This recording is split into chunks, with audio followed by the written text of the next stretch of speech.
Menko Polhukam Mahfud MD bicara terkait kasus dugaan korupsi proyek BTS yang menyeret Menkominfo, Johnny G. Plate sebagai tersangka.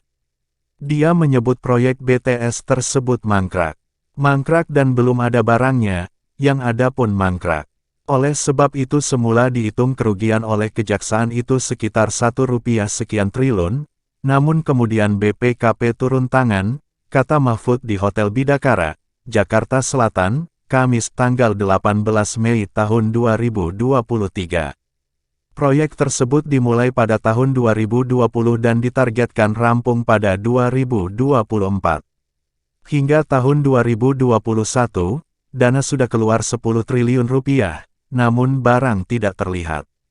Sebenarnya akan dimulai sejak tahun 2020 itu sudah dalam pengeluaran dana dari Rp28 triliun yang dianggarkan sampai 2024. Itu sudah keluar sekitar Rp10 triliun untuk proyek 2020 sampai 2021. Dimulai tahun 2021, tetapi sampai akhir tahun 2021 tuh barangnya enggak ada, ucapnya. Lalu diperpanjang sampai Maret. Untuk mencetak, taruhlah sederhana tiang-tiang pemancar sinyal itu seharusnya 4.200 lalu ditunda, 1.200 lalu ditunda karena barangnya enggak ada, sambungnya. Hingga pada akhir tahun 2021, proyek diperpanjang hingga Maret tahun 2023.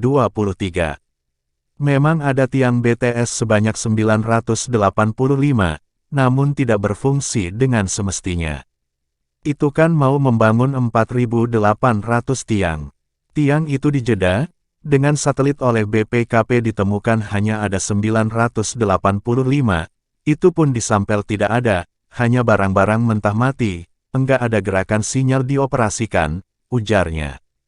Sebelumnya, Kejaksaan Agung Kejagung menetapkan Menteri Komunikasi dan Informatika Johnny G. Plate sebagai tersangka kasus dugaan korupsi proyek BTS. Johnny G. Plate langsung ditahan. Kasus korupsi ini terkait proyek penyediaan infrastruktur BTS 4G infrastruktur pendukung paket 1, 2, 3, 4, 5 Bakti Kominfo tahun-tahun 2020 sampai tahun 2022. Kasus ini diduga merugikan negara mencapai Rp8 triliun. Kepala BPKP Muhammad Yusuf Ateh mengungkap, hasil perhitungan jumlah kerugian keuangan negara tersebut diserahkan ke Kejaksaan Agung. Total kerugian negara sebesar Rp8.382.133.795 8 triliun.